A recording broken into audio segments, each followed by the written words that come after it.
Often when we talk about people analytics, it's always about HR metrics like headcount, attrition, or hiring. But how do these numbers actually connect to real business impact? What happens when we mix people and business analytics? And most importantly, how can we use this combo to help everyone in the company aim higher and reach bigger goals? Hi, everyone. I'm Abhinav, and welcome to the Peoplebox Analytics Talk, where we invite remarkable leaders to go deep into the fascinating intersection of data, AI, and people. And today, I'm thrilled to introduce Dan Lapporte. Dan has an impressive wealth of experience in people analytics, spanning nearly 2 decades. His journey began at Charles Schwab, way back when people analytics went by the name of HR reporting.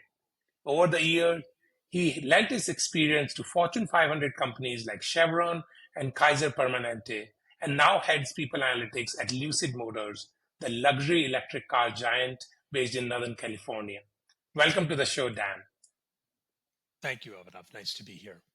And your journey in people analytics started by connecting HR data to business impact at Charles Schwab almost 2 decades ago. Could you share that story and why this piece is still so crucial? Absolutely. When I was at Schwab, there was something of a war for talent among the brokerage companies. Fidelity and Wells Fargo, there was something of a revolving door. And what I found is that when Charles Schwab lost top performers, we lost revenue, we lost income, we really struggled, particularly if those employees went to a competitor. And so I began reporting on top performer turnover, not just turnover, but top performer turnover. And I sent these reports out, and they were just, based in Excel. And one day, out of the blue, I got a call from the CFO.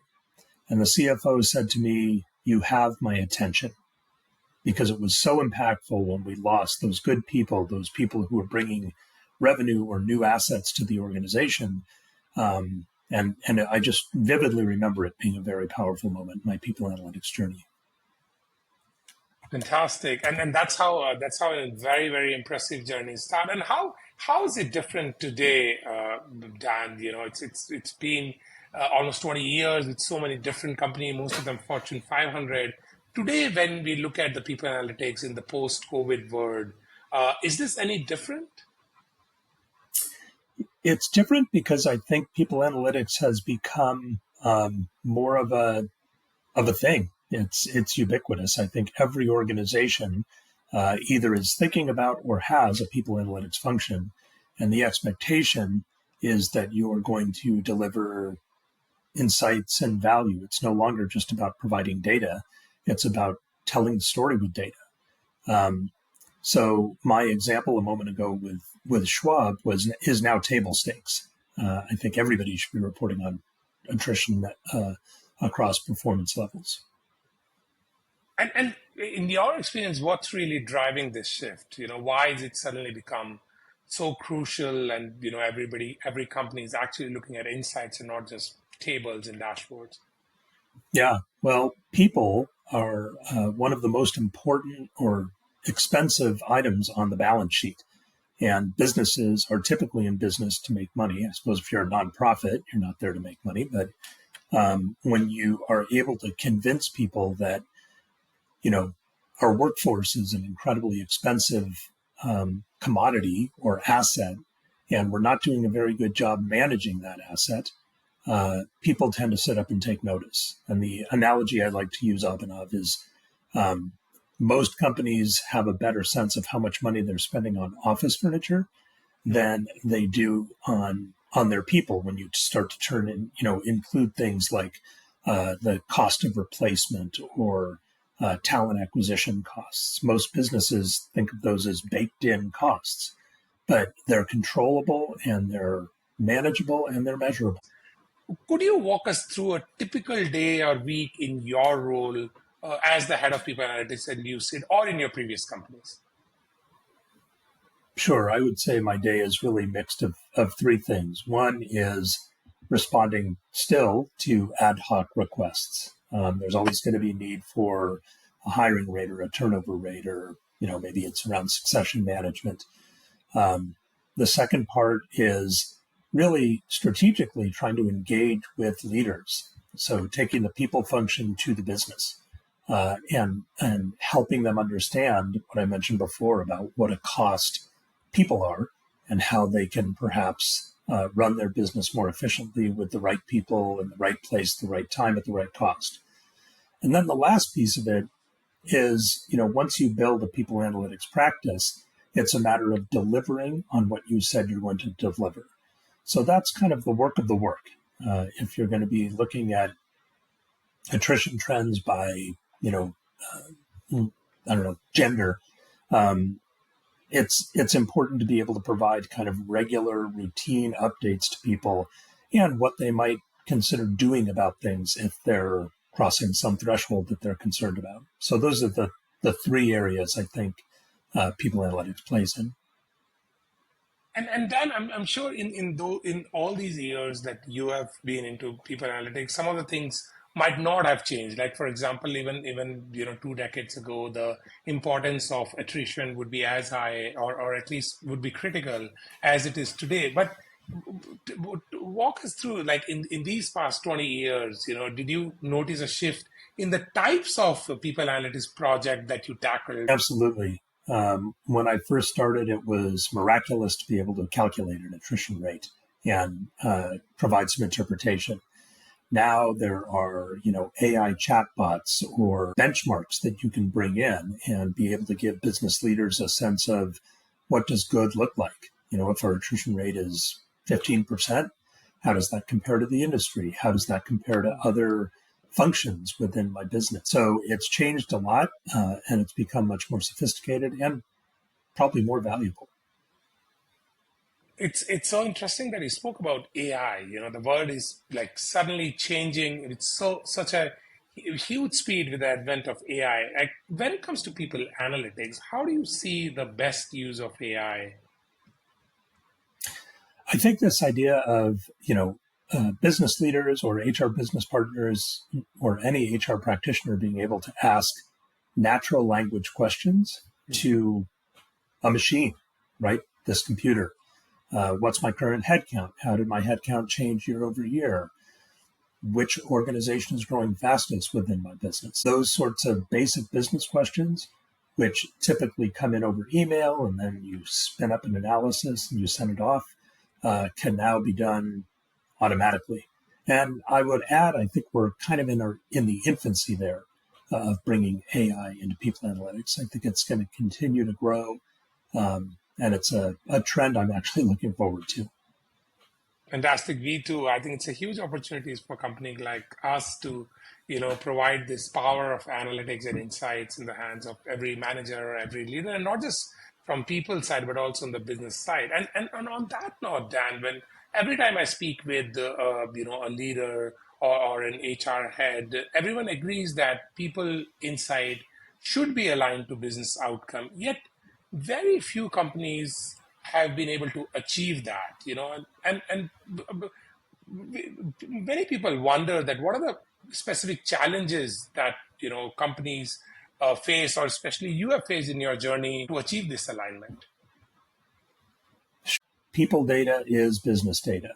The same way we need to account for people costs in our business, people data really needs to get up to the right hands. And a good specific example of that is when I worked at Schwab. It was right at the very beginning of the pandemic. And people were very concerned about frontline healthcare workers being unable to work. And so one of the more interesting people analytics case studies was in concert with, clinical practitioners and lots of different areas of the business, look at how can we replace those people? We're not going to be able to hire them because nobody's going to want to be a respiratory therapist when you're in the middle of a respiratory-borne pandemic. But what we ended up doing was looking at different licensing requirements and then figure out if scenario A happens, where we lose a lot of frontline employees, where can we find people who can still perform those roles within license and be able to meet patient needs? And again, I could talk for an entire podcast about what that effort involved, but that's a good example of where data needed by the business was supported by employee information and people analytics. That's actually a very interesting example, and I wonder that despite these amazing success stories, the first sort of destination for most of the business leaders to get any actionable insights is not people analytics. They go to the business analyst or the data analyst to try and find it, and most of the times that we have seen, the people data is not part of that. So I'm curious that there are many head of people analytics or head of people who always wonder that how do we bridge this gap between HR and other departments, and how do we make business leaders excited about the people data and the actual impact of that on their business metrics as well. Historically, when business KPIs became available, they were true business KPIs. They really were not related to people. And now you can't find a business that isn't looking at people metrics and people analytics. So it might be top performer attrition, it might be overall turnover rate, it might even be DEI metrics that are most important to a business. But that's a way where the practice has matured, and as the practice has matured, it's gotten more visibility in regular business reporting. Interesting. And then in your experience, right, you have seen this in a large span of time. Do you see that HR is becoming more data driven today, or is it almost always driven by the top, who requires, more people data and connected to the business data? Ooh, that is a sticky question. So let me try to answer it with some political correctness. I think HR business partners are now expected by their leader or by their client groups to have some knowledge other than gut feel about talent. And I think HR business partners, hopefully I'm not offending my friends by saying we've sort of been dragged along as data-driven decision-making has become more important across businesses. HR has been along for the journey. I will add that it's not a natural talent for the HR function, and that's why these tools, Peoplebox and others, are so important for organizations to invest in. Because if you're going to continue using, technology from the 80s and 90s, like Excel, to try to generate decisions about people, you're going to get into trouble very quickly. The questions will outpace the technology. Fantastic. And like as the demand of both data as well as people analysts or the role of people analytics are becoming more and more in the companies, what skill and expertise do you believe, Dan, will be most valuable for the future people analytics professional in making sure that they are able to provide the right data and actionable insights to the business leaders? That's a good question. And I think it's a combination of sort of HR skills and knowing what matters about organizations and organizational design and business acumen. So I think the best people analytics practitioners probably come from other areas of the business. I didn't start out my career journey in human resources. In fact, 25 years ago, if you told me I was going to be in HR, I would have chuckled. But I fell in love with the work because there's such a power in being able to say, all businesses talk about people as their most important asset. Well, then start treating it as an asset and effectively manage it and effectively understand it. And again, people analytics is the pathway for that. Fantastic. And like any steps that you would recommend, Dan, for companies aiming to foster a really data-driven culture within their HR and the broader organization? I have two or three that I think are vitally important. Number one, the messaging has to come from the top down. So if your chief people officer or VP of HR believes in data and being data driven, they need to reinforce that message so that the HR function follows their lead. I think the second one is, the only way to have a strong people analytics function is to, guess what, invest in the people analytics function. So if you have an expectation of hiring someone and, they'll just jockey their way through Microsoft Excel or maybe Power BI even and come up with their own formulas, that's not a winning strategy. And then I think the third is being intensely focused on business problems. So when you're coming up with people analytics metrics, focus on what it is the business is looking for. Is your business focused on growth? Is your business focused on controlling costs? Is your business focused on expansion, maybe global expansion or something like that? And people analytics really does play a role in all of those things. I think it's so interesting you said that always start with a business objective. That's exactly what we do when we help companies with OKRs.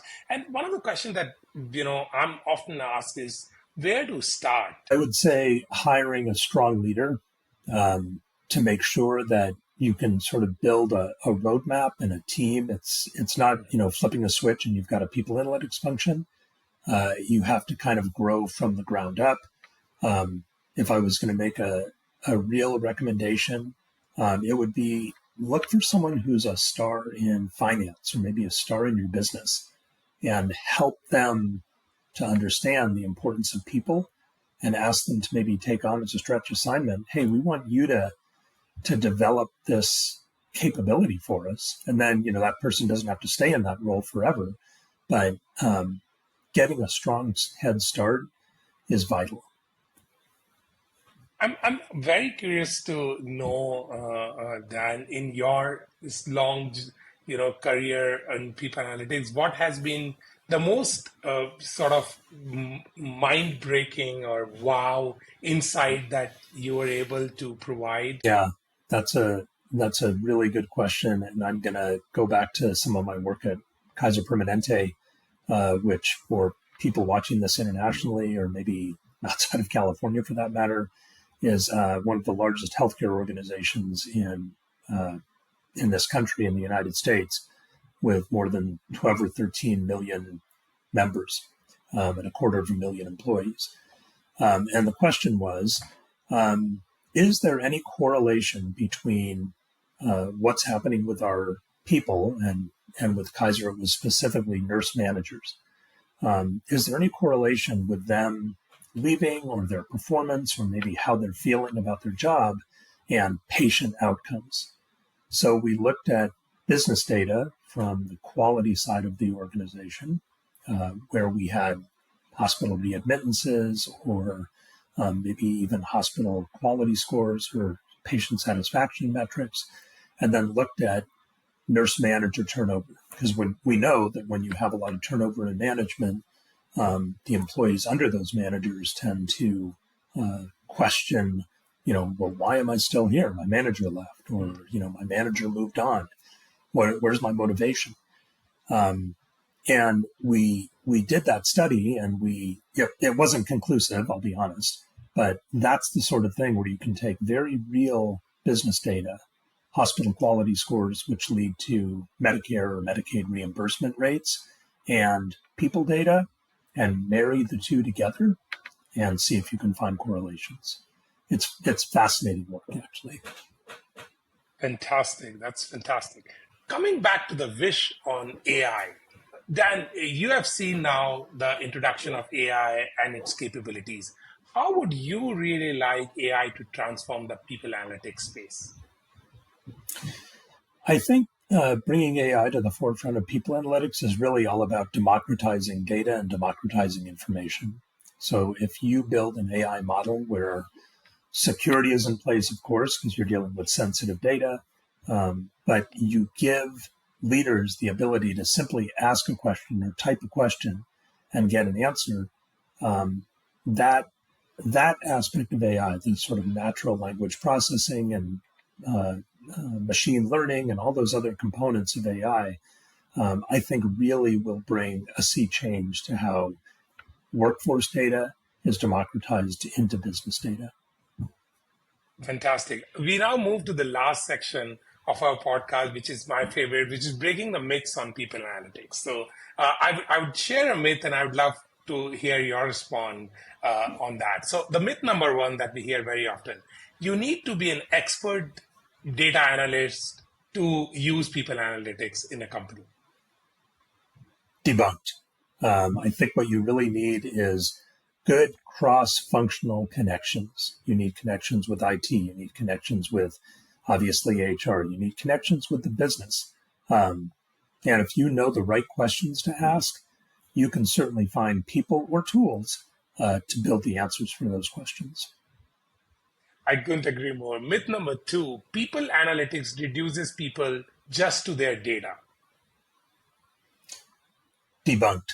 I think people analytics can elevate top performers. I think people analytics can help businesses succeed with all of their employees. So I think people analytics opens doors, not closes them. Fantastic. And the myth number three is that people data and business data need to be work in silo. They don't really need to be connected to bring any magic. Debunked. People data is business data. Again, I hate to sound like a broken record on this, Abhinav, but most organizations spend a lot of money on their people between salaries and benefits and occupancy and provisioning. But we don't do a very good job managing that resource. And I think the secret to, for lack of a better word, selling a people analytics capability for a business is making that case and being able to present that business case. And there are lots of different ways to do it. And the last myth, which is we often hear, and it's probably also one of the biggest blocker, is to start people analytics, data must be perfect. No, you should never let the perfect get in the way of the good. So it would be nice for all HR data to be, of the highest quality, and the same as financial data, which requires reporting and monthly closes have to be exactly right. But it's not. People are messy, and therefore people data is messy. And to make a good decision, you don't really need the details. What you need is the trends and the interpretation. Thank you so much, Dan, for talking with me and for the incredible insights. You are one of the most experienced person I've spoken with when it comes to people analytics. The work that you have done in connecting people insights to the business impact is truly inspiring. Keep up the great work to make companies more data-driven and people-oriented. Have a great day, and thank you so much again. My pleasure. Be well.